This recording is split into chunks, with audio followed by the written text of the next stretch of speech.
Welcome to Play by Players, an MLSPA podcast. This show is brought to you by the players and is all about the players, both past and present, who have plied their trade in MLS. You'll hear about each player's journey into the game, their careers and life after the game, on the field and off. It's all on the table. Now here's your host, former MLS player, Bobby Boswell. Welcome to another episode of Play by Players. I am your host, Bobby Boswell. Today we are joined by a household name in Major League Soccer and for the U.S. men's national team. He has been dominating midfields for over 250 professional games across all competitions, representing the Seattle Sounders, as well as over 30 games for the boys in red, white, and blue. He is a two-time MLS Cup champion, two-time CONCACAF Gold Cup champion, recent member of the first ever MLS team to win the CONCACAF Champions League and MLS All-Star. He's got a ton of other championships we're going to talk about during this podcast. Please welcome to the podcast, Cristian Roldan. Thanks for having me, guys. I'm looking forward to chatting about how I got here and, my upbringing. All right. Well, before we get into that, just tell us how you're doing. I know you had a surgery, and U.S. soccer fans are really following along. I know Sounders fans are as well, but with the World Cup looming, tell us how you're doing. That'll be the question people will get most angry about if I don't ask that to lead this thing off. Yeah, I'm doing well. I had bilateral athletic pubalgia surgery. It's not necessarily an old school hernia, but it's basically just a nerve that was at a 90-degree angle. But don't need to talk about the specifics. I'm doing well. I am running. I am at 72% at the moment, already kicking a ball. So 3 weeks in, and I'm already looking forward to getting back to full fitness. I like to hear that. I know there's excitement around that news. So keep it going. We're all rooting for you there. That's we talked a little bit about the World Cup there. That's the future. Let's talk about the past, as we hinted at the opening. You're a California guy. You're born in the city of Angels. Specifically, I think you're born in Artesia. Sorry if I said that wrong, but you're really a Pico guy, a Pico Rivera. Tell us a little bit about the Roldan household as a youngster. Yeah, Pico through and through. Pico just doesn't have a hospital. Otherwise I would be born there. Okay. But my household was great, man. We, I come from, a place where, my high school was 99% Hispanics. So we kind of grew up in that type of environment. A lot of first generation, teammates, friends, and then obviously me being a first generation. It's pretty special, but having my brothers along me, helping guide me and also being able to compete against them, was something that, I attest my future and, the shoes that I'm in currently today, to them, because if we didn't compete against each other, I don't think we'd be in the shoes that we're in today. Yeah, and you have an older brother and a younger brother. A lot of people are familiar really with both. I feel like they've gotten some decent love, and we're going to talk a little bit about your family as we go along. What you didn't mention about Pico was that you were walking around at a young age stealing people's plastic bags. For those that aren't aware, there was an amazing Adidas commercial. I'll be honest, I didn't even realize that was you. I remember the commercial vividly, but when I was preparing for this, I was like, there's no way that's him.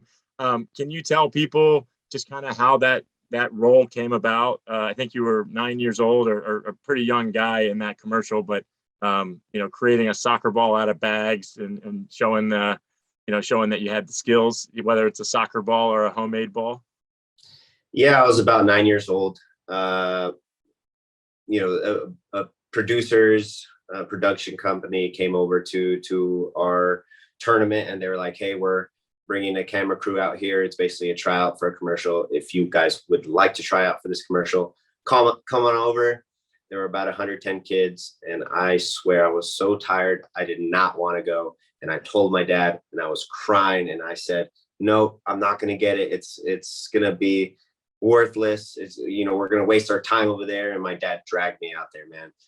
And we went out there, with 110 kids. They recorded us juggling the ball. I wasn't great at it, but I did okay. And my dad again forced me to be like, look, I'm already wearing Adidas shin guards. Like, I deserve the part. He basically told me to go tell the producers that. And I think that probably helped my situation. And, I think they called back 10 kids, and they narrowed it down slowly. And then, I ended up getting the part. And it was something I'll remember for the rest of my life. I mean, something that happens at 9 years old. It obviously brings a lot of pressure into your life, but it was just an incredible journey, I think, and seeing the production side of things.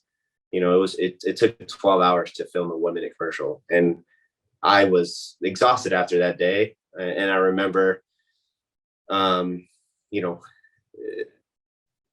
picking up plastic bags from absolutely everywhere, doing takes,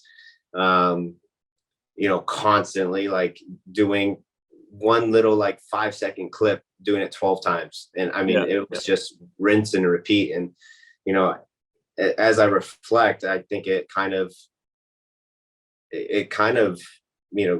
was an example of what we do for a living now.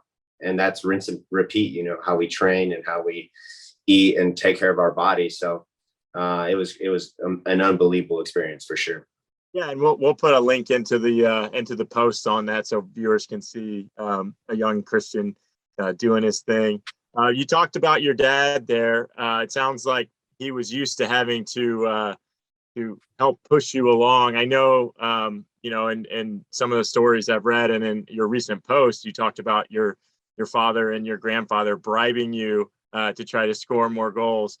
I think the important element of that is that soccer seems to be a really big connector in your family. Your parents were both from Central America, your mom from El Salvador, your dad from Guatemala. I hope I have that right.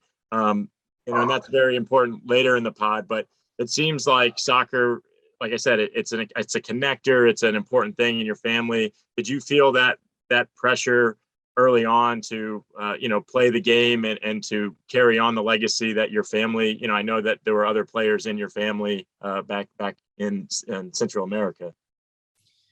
Yeah. On my mom's side, we had a couple of professionals in El Salvador. But no, man, I didn't really feel that pressure.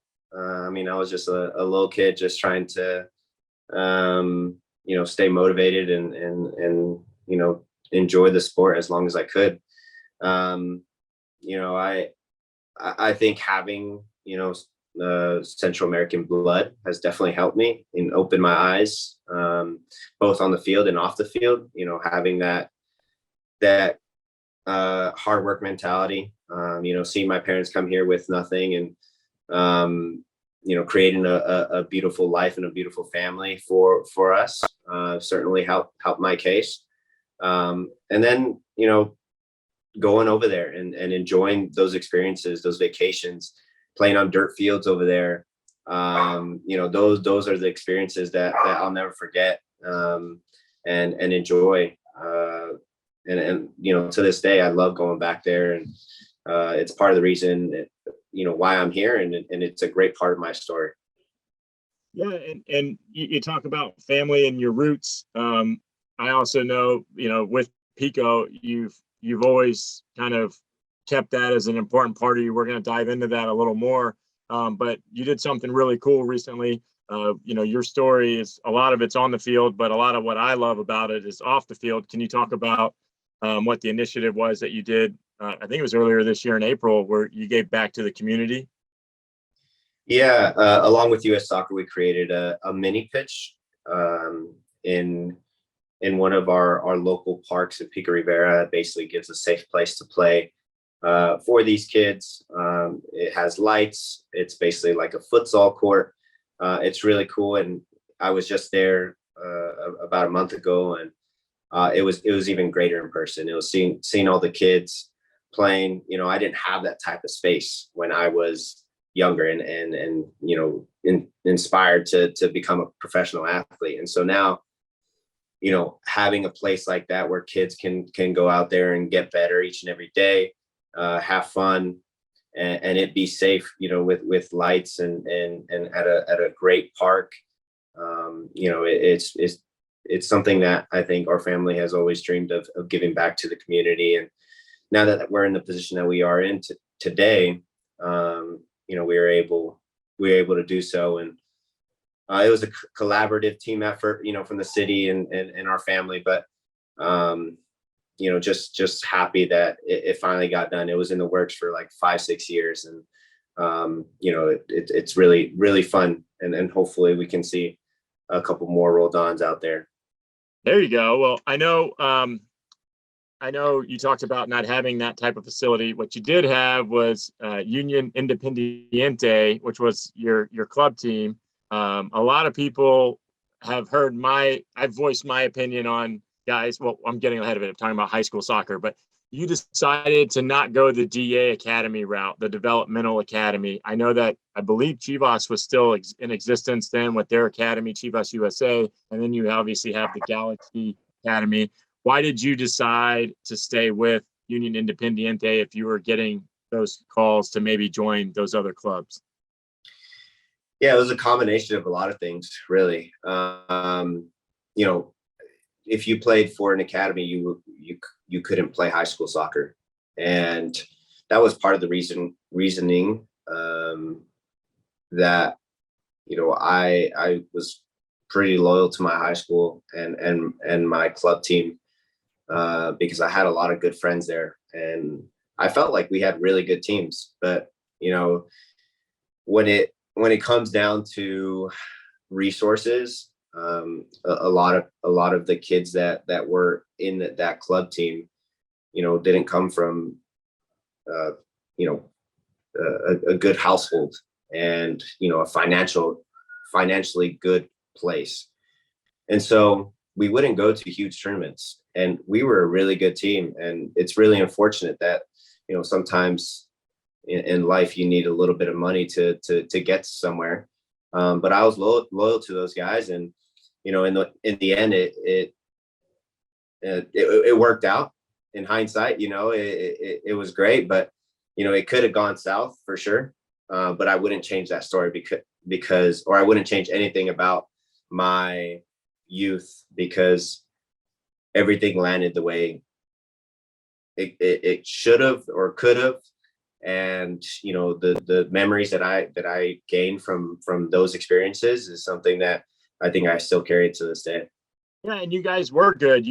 From what I could find, I know y'all did well in the Surf Cup, which for those that don't know, that's a really big tournament in the U.S. and they draw people from all over. And I know you won a few state titles with that group, which I talk about this all the time. Over half the guys we've had on the podcast seem to have come from the state of California. It's just a hotbed for soccer, so it creates guys like yourself that are great players. So very, very cool. I love the fact that you didn't play in the DA Academy. Nothing against the DA Academy. It's just I think high school is so important, and high school soccer is so important. I'm even a big believer that guys should go to college. I understand that the world has changed, but what can we're going to dive into El Rancho High School here. What can you talk about? What did high school soccer do for you? Whether that was just in loving the game even more than you already did. What did you take away from high school participation? Yeah, for me, it was a social aspect of it. Representing a city. We were the only high school in the city, so we were really representing the entire city. And I think that was our idea of trying to put El Rancho on the map. And, being inspired because I watched my older brother play there and play all 4 years there.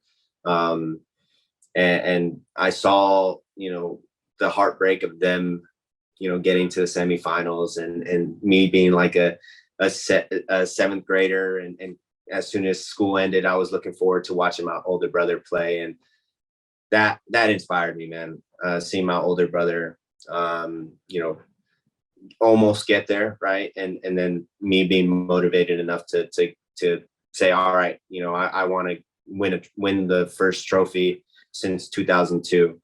And then we were able to do so with a good team. Yeah, and for those that don't know, people talk about Cristian being a very versatile player. His brother played goalie and forward in high school, so I think he can say he's the more versatile of the of the Roldan brothers. But we'll talk a little bit about him and his role now later. I gotta say, my little brother, who also plays on the Sounders, played goalie against San Jose maybe 2 years ago or a year ago. And so I guess I'm the only one that hasn't played goalie in my family. There could be a time coming up where, you might have to fill that role and just fulfill the family destiny there. So I like to joke about that, but it's a cool story. So we talk about it's El Rancho High School. Y'all are the Dons. We focus on mascots and notable alum here. You've got you and your brother both made it, which is cool. I would have loved it if one of you did and the other one didn't, so you could rib them, but you're both on there. You scored a ton of goals, and you had a lot of assists. As you said, you won some hardware.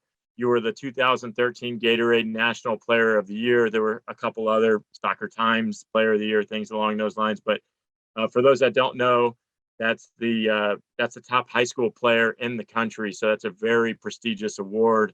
What did that mean to you at the time and to your family? Yeah, I told my dad that I would cry if I won that. I didn't end up crying. I don't think I knew how to cry during that time, but yeah, there's a lot of notable names on that trophy, and to be on that trophy along with those guys is pretty surreal. And the fact that I just even made it out of high school and went to college and to play college is special in itself. But I barely knew where I was going to go when I won that award. And, that speaks a lot about, the quality that we have in Southern California. There's a lot of guys in California that can play at a high level, and you just got to find the right areas and the right people that are motivated enough to get to the next level. But, winning that was really special for sure. And before we go to college, can you tell people who delivered that award to you? Yeah, Alexi Lawless was there, man. And, I was playing soccer with him, and he was actually still really, really good. And I was surprised, honestly. He had some quality in him. He was a little bit unfit, I gotta say. And, that comes with age, but to this day, it's fun to see each other again. That's awesome. I know he's probably a fan of yours because you're tied to him now with that. So very cool. And we talked a little bit about you weren't sure where you were going to go.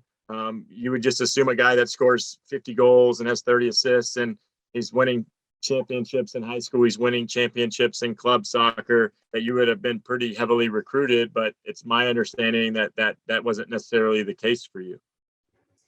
Yeah, there was really only two schools that were interested in me, and that was Cal State Bakersfield and the University of Washington.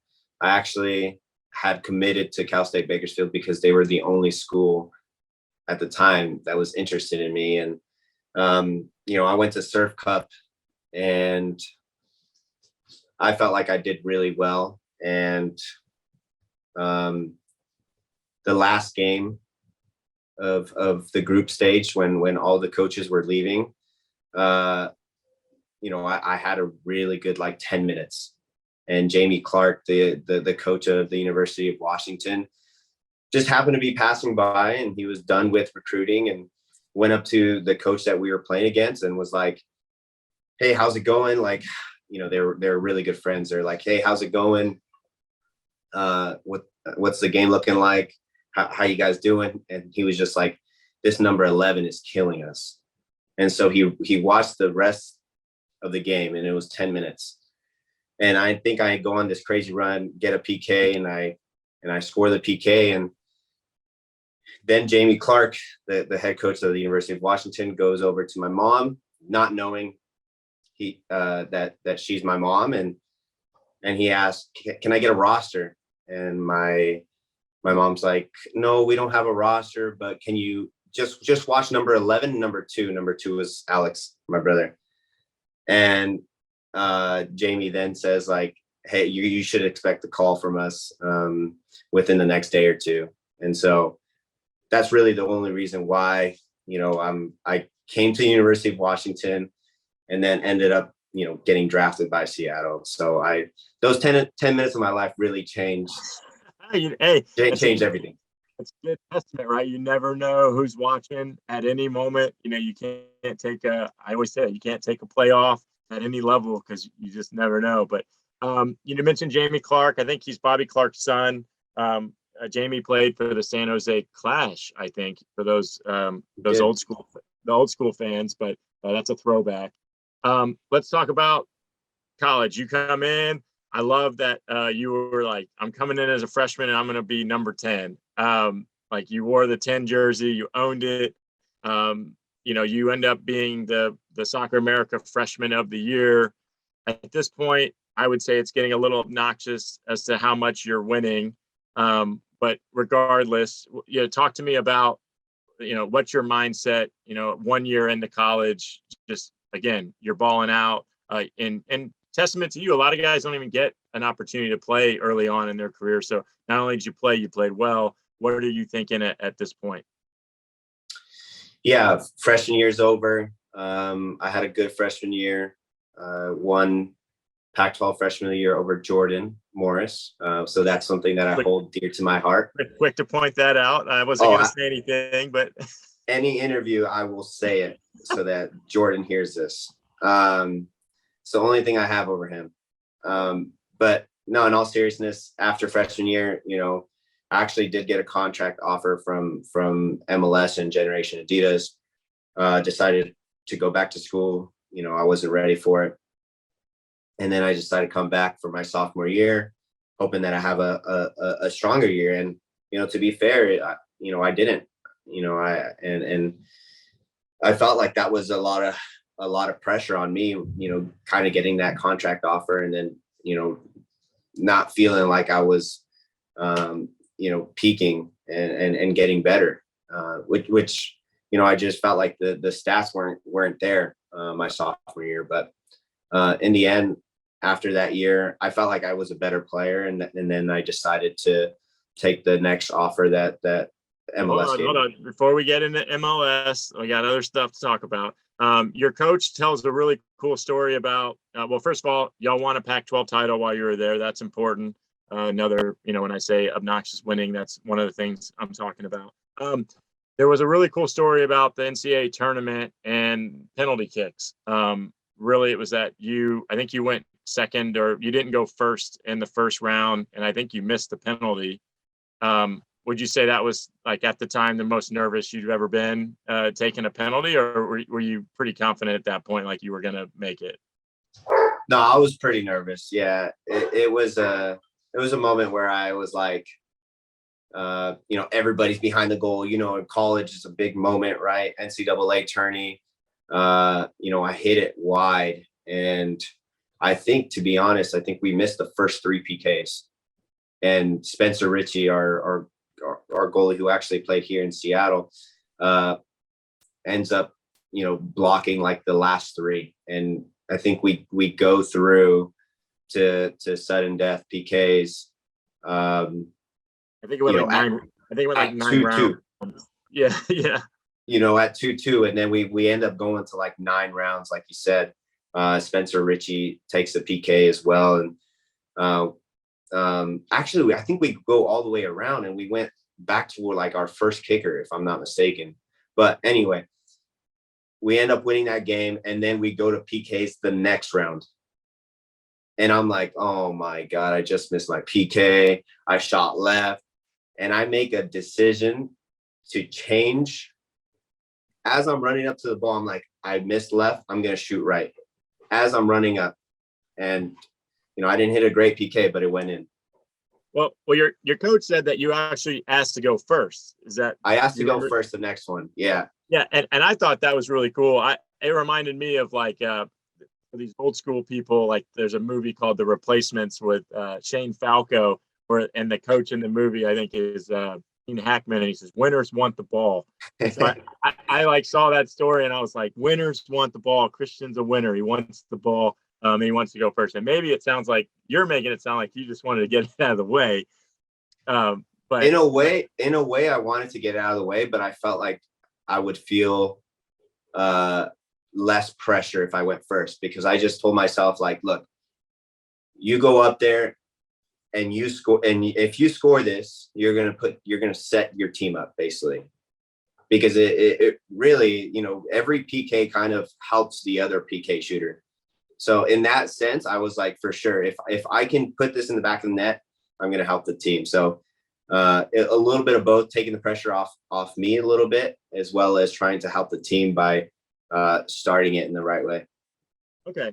Well, I know that there's some stuff. It's a little harder to find, and I don't want to missay it, but I know you had a youth national team experience when you were younger. I don't think you ever really got any matches with them.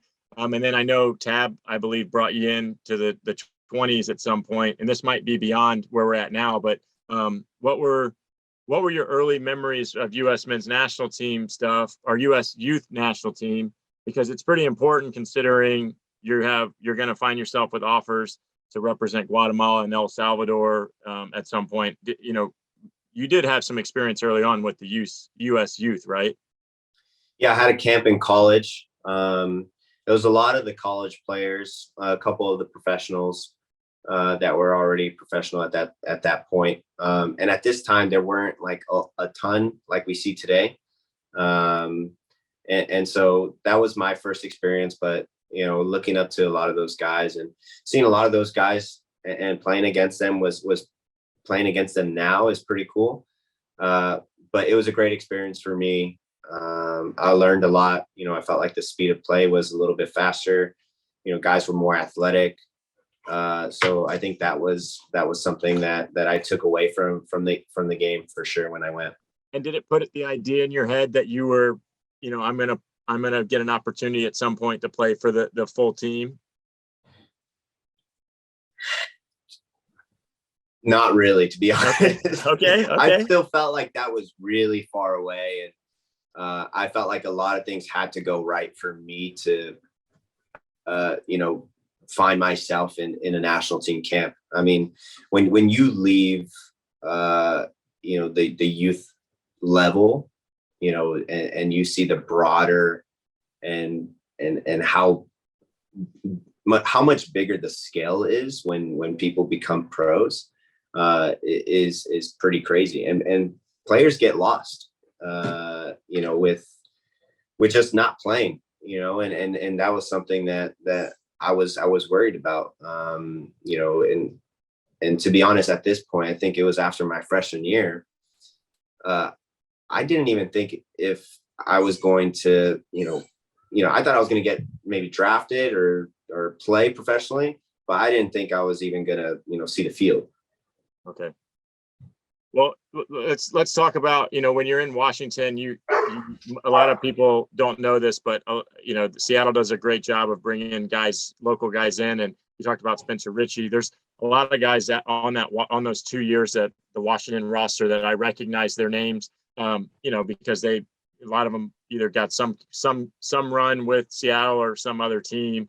But you also played PDL, which I thought was interesting. I think it's interesting because you don't necessarily see a lot of guys do PDL in a city where they also have the ability to go train with the professional team, especially now. But at the time, it was the Crossfire Redmond, I think, was the name of the team. Did you really spend a lot of time with them, or was it more?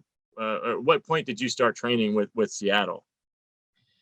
Yeah, well, I played for Crossfire after my high school season and before my college season. Okay. I felt like that was kind of a good step for me to play against older players and transition to the University of Washington. And then the next year, from freshman to sophomore year, I did play a couple games with Crossfire as well, along with training with Seattle. So that was really the time between freshman and sophomore year where I was able to get experience, and Seattle would call me to get more guys into trainings. And I believe this was during the World Cup, or right before the World Cup. So, where they have a lot of those guys missing. So that was a great experience. And I think it's the reason why they elected to pick me up. Yeah. And what do you remember, as a young guy coming in, every Seattle roster in the last 10 years is pretty impressive, but especially, I don't know, I can't say especially because the last couple of years have just been incredible. But, there's some Hall of Famers in the past that were on that team when you came in. There's like some local legends, meaning they're not necessarily going to make the Hall of Fame, but if there was a Seattle Hall of Fame, they're going to be in that one. What do you remember as a young college kid coming in and learning, at such a young age from all those veterans? Yeah, it was a good mix, and they had, Americans, they had players that had played in World Cups, Gonzalo Pineda. They have, they had Oba Femi Martins. I mean, Clint Dempsey, Marco Papa at the time. I mean, they had a stacked roster, and I remember clearly, one of my first practices, I actually ran into Clint Dempsey before World Cup. Like, I fouled him, and I felt really bad, and I was really worried that he was gonna, I might not get invited back. And so that's a funny story. And to all the young kids out there that listen to this, if you get invited, do not foul. Do not stay on your feet, please. Make an impact, but don't do anything rash. Well, my first practice as a trialist with DC United, I kicked Jaime Moreno in the head and knocked him out. And I thought I were going to send me home, but Peter Novak was my coach, and he was crazy, and he loved it. So I was like, well, I didn't mean to do it, but it turns out he liked the physicality. So you mentioned you accepted a Generation Adidas contract. That had to be exciting for you, had to be exciting for your family. I follow the draft, so I remember you were being talked about. You were arguably going to go like top 3. Really, I think everyone thought you were going to go number 2. For those that aren't aware, you fell all the way to 16. I think Seattle actually made some moves. They traded around to get you there, which is pretty cool. Just talk to me a little bit about the draft experience and, what were your emotions, 1, going into it, and 2, kind of falling down to where you didn't necessarily think you were going to go. Yeah, I didn't have a great draft experience, and not a lot of people do, because it is such an interesting thing. You get invited, and then you basically play 4 games with players that you've never played with, and I happened to be on the losing side of all 4 of those games, and I remember getting our butts kicked like 3-4-0 in every game. And, it wasn't great. And I remember Schmetzer, Brian Schmetzer, we just happened to be in the elevator together. He goes, "Hey, can you do me a favor and just not do well here? Because we want you to drop. He was joking, obviously. And to this day, we have funny conversations about it. But it worked out, man. It worked out because I went to a really good team where I was able to learn a lot, but the draft experience wasn't the greatest for me. Yeah, well, it still worked out for you. And for those that don't know, Ziggy was still the coach at the time. Schmetzer was there, but tons of big names in Seattle. I know I've seen a story where you were saying every time you kept getting overlooked, you were thinking, oh, wow, if you go later in the draft, you end up playing for a better team. So on one hand, it's a great thing. On the other hand, you're taken to a team where you have Gonzalo Pineda and you have Ozzie Alonso. You kind of have some field generals in that role. What were your initial expectations? Was it just, all right, I have to go in now and make the team? Or, I mean, I know you had a contract with with MLS, but it's very different going to I think Kyle Larin ended up at Orlando, and you knew he was probably going to make the team because of the first pick, whereas you come in at 16 and it's like, oh man, this is a pretty well-oiled machine here. Yeah, I think my first thought was, how can I get into the 18? And I think that's the mindset I had. And they weren't really expectations. I didn't expect to make the 18 as much as I did, and play as much as I did. But that was more of the mindset that I had going into preseason, and I try to show that because the draft was, I think it was like, I don't know, January 4th. And Schmetzer texted me that night. He said, are you going to be in January 5th? And I said, absolutely. Like, if, and that's why I think, in the end, if you show as a young kid, you show that you can, that you want to work hard, it's going to help you in the long run. So I think that helped me a ton for sure. And I've been pretty vocal on this podcast about certain cities that I think are bucket lists for MLS fans to go see. I'm not shy about saying Seattle it's my number one. Nothing against any of the other cities, but I just think they've got lightning in a bottle there. And, I hated playing there, but I loved it. It's like the weirdest thing. I remember the claps, and it's like, it gets you ready from the first minute, because if you're not, you're going to get walloped. Talk a little bit about the community there, and why it's so successful and why it's still a hot ticket all these years later. Why is Seattle doing it so well? Yeah, well, I think number one, Seattle's fans, they do a really good job supporting their professional teams here. It was really sad to see the Supersonics leave, and I think that kind of helped the Sounders in a way, because we kind of inherited a lot of those fans. So you feel loved as a player, and so then you want to play your heart for the city. You want to play your heart out for the city, and I think that's we've always talked about how the community and the fans and the players are one big team, and that's why I think that Seattle's so special. And then obviously it's a great place, and people are really smart here, and there's definitely something in the water because of all the companies that have started here. So combination of a lot of things, but the relationship between the fans and the players is something that we really take to heart. Yeah, it seems like an incredible organization from afar. It's had a ton of success, especially since you've been there. Would you say, without bringing people into the locker room, would you say that the expectations every year? I know you said you're like, keep saying I don't really have expectations, all right, but I would say the organization has expectations. Would you say every year the expectation is at least you have to win a trophy? I mean, it seems like y'all are competing, for MLS Cup or Open Cup, or this year was CONCACAF every single year. Yeah, absolutely. I mean, the franchise in itself, and then the city of Seattle, expectations are always to win trophies, and Sounders specifically.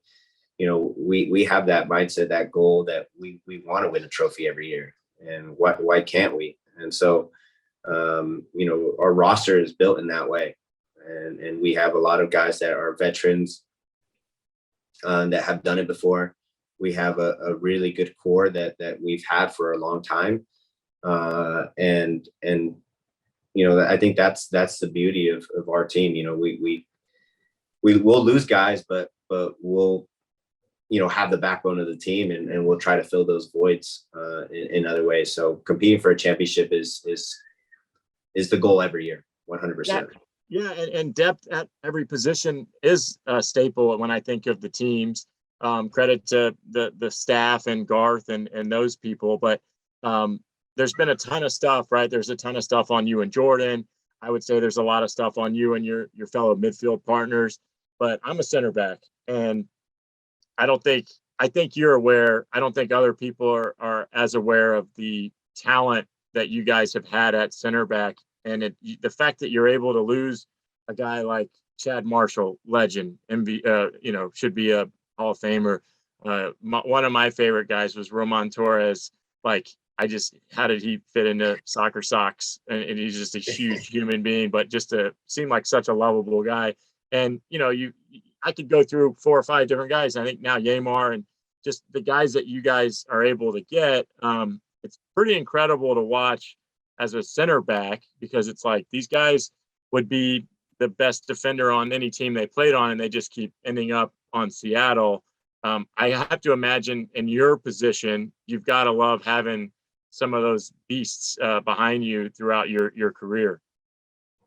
Yeah, absolutely. I mean, it makes our lives easier, right? I mean, as players in front of them that play in front of them, we want to be able to run forward, not backwards. So those guys are our rocks, and they continue to be. And we talk about that backbone, right? The central players are really important for our team. The 2 center backs, 2 midfielders, the attacking mid, and the forward.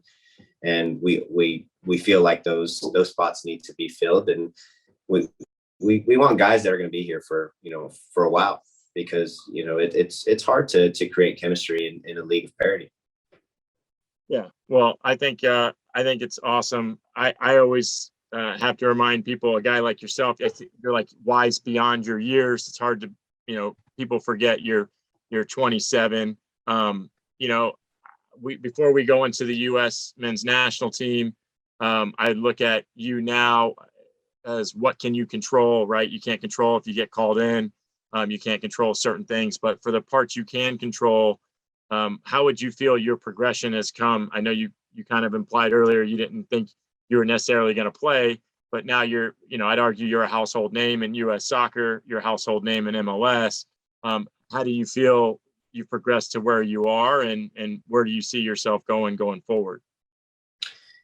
Yeah, I think I've progressed a lot. I think more so on the understanding of the sport, the tactical side of things. I'm not the most athletic or the strongest, but being able to understand different positions and what the coaches are asking of me is something that I've developed. I've always had a passion of watching soccer and enjoying the tactical side of things, but being able to see the game in a different set of eyes, like Greg or Gonzalo, Bruce Arena, being able to see different types of gameplay is something that I really enjoyed, and I think I've attained a lot of knowledge and all that because I was able to play in different systems. So going forward, I could definitely see myself coaching, but hopefully that's in like 10 years. And I think so too. 10, that's a good number, man. 37 should be the goal. 38. Let's do it. 38. You talked about some of the coaches there were national team coaches. Before we talk about the U.S. men's national team, you had offers to go play in Central America, where your parents are from. You were pretty outspoken in that. I haven't made a decision. I'm waiting. Can you tell the listeners kind of, what that was like? Did you feel pressure from your family to go and play for those countries, or did they always just support whatever decision you were going to make? Yeah, I think they were always going to support any decision I would make. But there was definitely, I think, pressure. Anytime you make a big decision like that, there's going to be, pressure from both sides, or for, in this case, all 3 sides. But I always felt like I wanted to play for the United States men's national team, more so because of what the U.S. gave to my parents. And that's basically a new life, and then being able to come over here and, become citizens and really enjoy, the United States and create this family that, and the opportunities that the United States gave to my family. So that was always dear to my heart, and I wanted to give back, in a way to the country that gave my family so much. Yeah, and you say dear to your heart. I saw a cool story where you didn't cross your heart until you played for the red, white, and blue and put that jersey on. So that's another cool thing. There's a really cool photo. There's some really cool photos of your family that are out there. I know one of them was with your older brother, who's a trainer or in LA at the Galaxy. It was one of you guys, you and Alex, on the field with him. There's one with your mom wearing like all the rings that you guys have won over the years, which was pretty cool. But my favorite, and I'm sure it's a lot of people's favorite, was, especially Seattle fans, was the photo of you and your brother, who elected to play for El Salvador, when you all exchanged jerseys after it was a qualifier, right? It was a pretty important game in San Salvador. Well, I always joke and say he played for El Salvador. I hope you call him a mama's boy. But anyway, I have 3 older brothers, so I'm allowed to say that. But it had to be a really special moment for you and your family. And I'm curious, were they able to attend that game, or did they just watch it from afar? Yeah, my parents were front and center. They were right basically behind my bench. And again, a great story. Alex shares a similar story to me, in the sense that he, wasn't heavily recruited, and to see where he's at now is pretty incredible. And, to share the field each and every week is special. But to be able to compete in a World Cup qualifier is something that, you can't write up. And, I would have never believed it if you told me that 10 years ago. So being able to trade jerseys like that and feel the El Salvador crowd like almost bring me in was really cool. And the atmosphere was amazing. So that was a cherry on top of everything. Yeah, and not to, I don't want to diminish, we're moving through your story kind of quickly because there's so many elements to it. You won trophies at with Seattle. You won MLS Cups. For the US, you've played over 30 games. You've played in World Cup qualifiers, which I know that's a lot of guys, that's the goal, right? Is to get ready and try to be there for the World Cup. We're pulling for you, recover and be a part of that. But you also won 2 gold cups with the US, which is, winning 1 is awesome. Winning 2 is even cooler. So I don't want to diminish those and not focus on those, but I do want to talk about the things that I think the listeners, parts that they maybe don't know about you. And one of those was last year, I was actually with you when you were filming some stuff for a video game, talking about doing takes and all that. But you were the captain of the All-Star team in Los Angeles to take on the League MX Stars.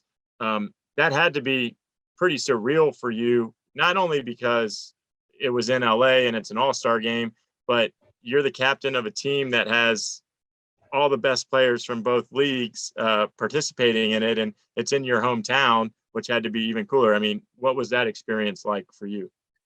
Yeah, it meant the world to me. Obviously, the way you put it, you can't write it up any better. And the way things have fallen into place has been pretty incredible. And, I'm really lucky. There's a lot of hard work behind it, but I'm also very, very fortunate. And, sometimes you have to, just take those and appreciate it. But, that was my first All-Star selection. It was my brother's first All-Star. So being able to share that moment together was really special, along with obviously being the captain in my hometown. I mean, again, you can't write a better story, and leading the team in a way was just a great and fun experience, I think, for all of us. Yeah, and then talking about the different trophies that you've won, the biggest thing that was a real highlight of this year.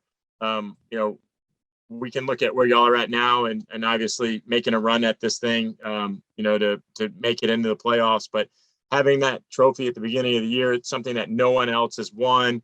Has got to be a huge accomplishment. You know, you'll be the first team to participate in the World Club thing from MLS, which is going to be another first for you and the organization in MLS, which is awesome. When you look back at all these different things that you've won, are there any moments that, you know, that Cristian remembers, you know, more than any of the other ones? Or is it, you know, are you that typical, I've won a ton, and Tom Brady, the best one's the next one type thing? I mean, what do you remember the most of the things that you've accomplished so far? I think moments in the game, and sometimes you're so locked in that you don't really get to appreciate it until later, until after you've won or you've lost. And, you know, in every final, I think there's been, you know, a moment. And, you know, for 2016, it was Steph's save. 2017 was the heartbreak of losing, you know, 3-0 and not being able to help the team in the last, or 2-0 and help the team in that last goal where I think it was Victor Vasquez or Cooper scored. You know, and I could go on and on. In 2019, I remember, I think like the 74th minute, the crowd had all the lights out, you know, in the Champions League final. Raul celebrating the first goal, you know, with our academy guys that are 16 years old. Like all those moments together, I'll remember for the rest of my life. And, you know, those things I think are so cool. Like obviously winning trophy is great, but, you know, I'm getting the goosebumps right now just talking about, you know, those specific moments that I remember and, you know, have close to my heart. Yeah. And I would say, for those that don't know, if you think Cristian seems like a really good guy, I've been around him a lot, and he's just so humble. And I would just like to ask, like, I want to imagine that you kind of have a room in your house where you could put on like DJ Khaled's "All I Do Is Win, Win, Win," and like just kind of smile and maybe dance a little. You know, it seems like you're so humble, but you have, you know, just preparing for this, I knew you had won a lot, but I was kind of blown away.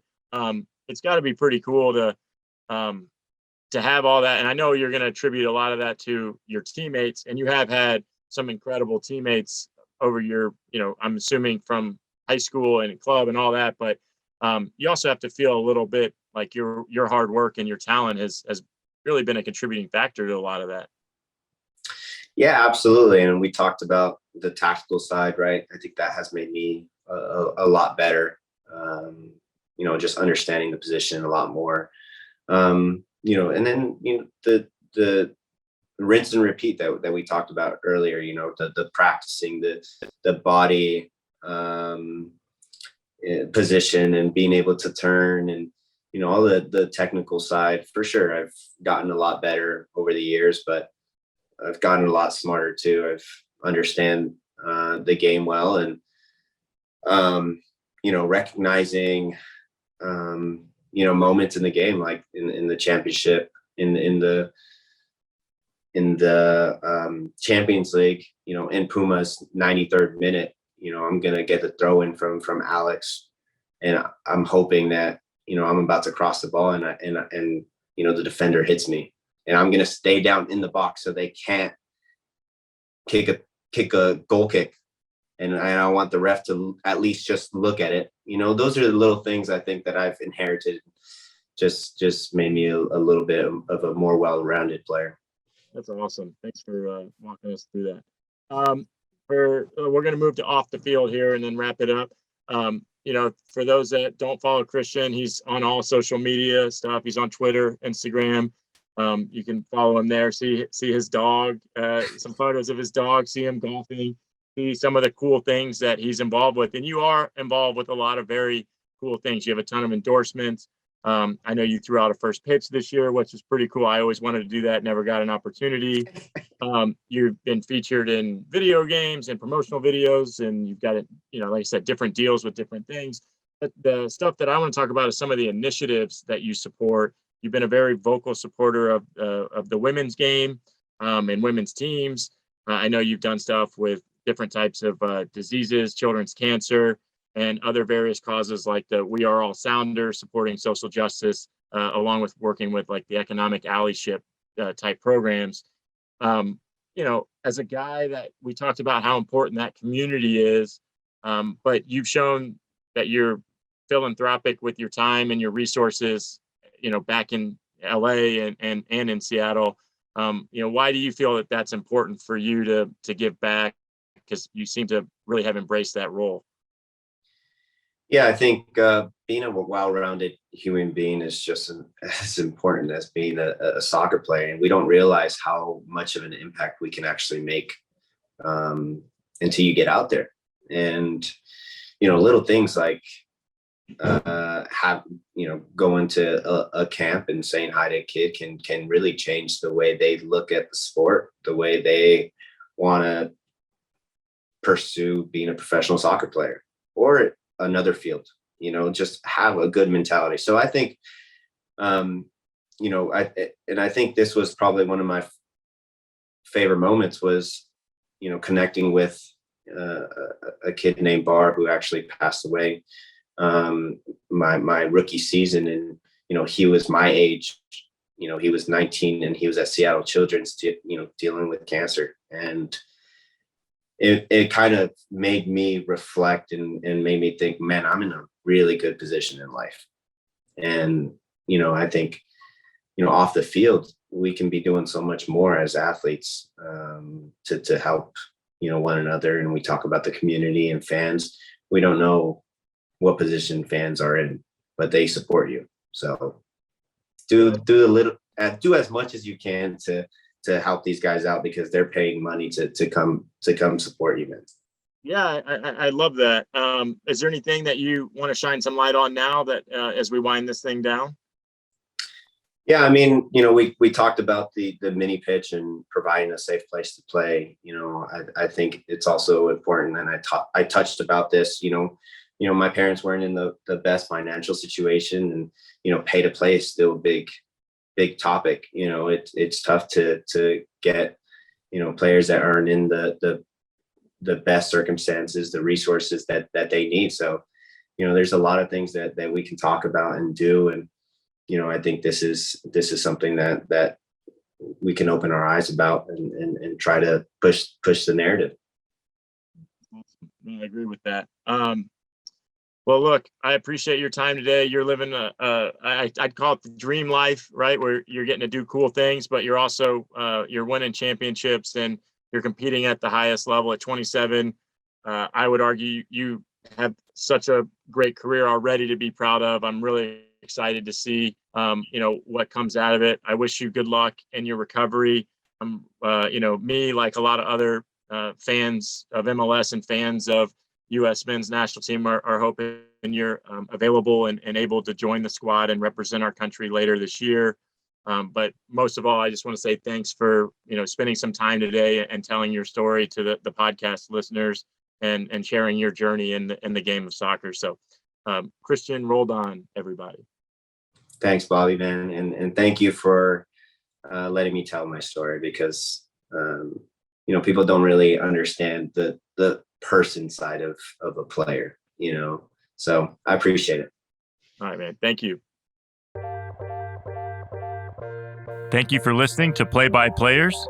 Visit playbyplayerspod.com for more episodes or subscribe wherever you get your podcasts. This has been a production of the MLSPA. Learn more at mlsplayers.org.